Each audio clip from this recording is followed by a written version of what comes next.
Assalamualaikum warahmatullahi wabarakatuh. Perkenalkan, nama saya Novictul saya Ramadan dengan NIM 2304136056778. Saya dari Fakultas Ekonomi Bisnis dan Prodi Manajemen.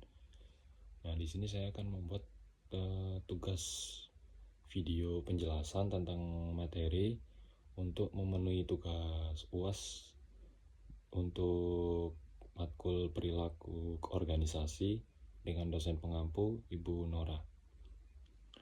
Nah, yang akan saya sampaikan adalah materi tentang pendekatan-pendekatan dalam kepemimpinan. Baik, yang pertama, apa sih kepemimpinan itu? Nah, mungkin teman-teman di sini atau yang melihat ini pernah terpikir nggak kalau ada orang itu yang diikutin sama banyak orang, dan sementara ada juga yang sulit banget buat gerakin orang lain. Nah, jawabannya adalah ada di kepemimpinan. Secara dasar, kepemimpinan itu bukan soal jabatan, tapi sebuah proses untuk mempengaruhi orang lain agar mau bekerja sama mencapai tujuan tertentu. Orang percaya kalau pemimpin itu dilahirkan, atau yang sering disebut dengan great man theory. Tapi sekarang kita tahu kepemimpinan itu bisa dipelajari dan sangat bergantung pada situasi yang kita hadapi. Nah, yang selanjutnya adalah mengenal gaya-gaya kepemimpinan. Ada beberapa gaya klasik yang sering kita temui. Yang pertama adalah gaya otoriter. Di sini pemimpin bertindak seperti diktator. Semua keputusan di tangan dia dan sering memakai paksaan. Yang selanjutnya adalah demokrasi. Kebalikannya, gaya ini mengutamakan kerjasama tim dan masukan dari anggota tim.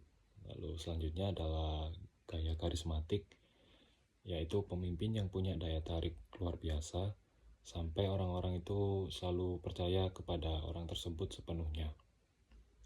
Lalu yang selanjutnya adalah paternalistik, yaitu gaya bapak anak, atau di mana pemimpin itu sangat melindungi tapi jarang ngasih kesempatan timnya buat ambil keputusan sendiri. Itu ada pemimpin yang fokusnya itu ke produksi, yang pokoknya itu tugas selesai secara teknis, atau fokus ke hubungan manusia, sangat peduli pada kebutuhan dan perasaan anggota timnya. Nah, selanjutnya kita masuk ke bagian 2, yaitu teori situasional, atau bisa dibilang itu nggak ada satu cara yang paling benar. Nah, yang menarik adalah teori situasional ini nggak ada satupun gaya yang cocok untuk semua kondisi. Salah satu model yang terkenal adalah dari Hersey Blanchard. Menurut teori ini, kita harus lihat tingkat kematangan tim kita. Yang pertama, kalau timnya masih baru, itu kita pakai gaya telling atau memberi instruksi jelas. Lalu yang kedua, kalau mereka udah mulai paham tapi masih butuh motivasi, itu kita pakai gaya selling. Lalu yang ketiga, kalau mereka udah mulai kompeten tapi masih ragu-ragu, kita pakai gaya participating atau kolaborasi.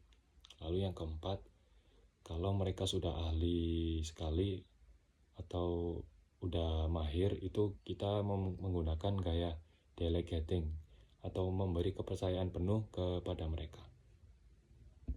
Kita lanjut ke bagian yang ketiga, yaitu kepemimpinan di era disrupsi. Tantangan di zaman sekarang itu makin berat karena kita ada di era disrupsi. Perubahan terjadi secara cepat, teknologi digital ada di mana-mana, dan di era ini itu kita butuh yang pertama kepemimpinan digital, yaitu memahami teknologi untuk memajukan satu organisasi atau perusahaan. Lalu yang selanjutnya kepemimpinan inovatif, yaitu selalu mencari cara baru dan tidak takut gagal. Lalu yang selanjutnya servant leadership, itu menjadi pemimpin yang justru melayani dan memfasilitasi timnya agar bisa berkembang maksimal. Nah, Di sini, profesionalisme dan peningkatan kualitas sumber daya manusia itu menjadi kunci utama supaya kita nggak ketinggalan zaman atau mungkin tertinggal dari pesaing-pesaing kita. Nah, untuk yang terakhir, kesimpulannya adalah untuk menjadi seorang pemimpin itu kita harus selalu beradaptasi dan kita harus tahu kapan untuk memberi instruksi, kapan untuk mendengar, dan kapan untuk berinovasi di tengah perubahan digital. Dan terus mengasah kemampuan kepemimpinan kita, karena pemimpin yang hebat itu bukan cuma mereka yang punya bakat dari lahir, tetapi mereka yang mau terus belajar dan beradaptasi. Baik, terima kasih. Wassalamualaikum warahmatullahi wabarakatuh.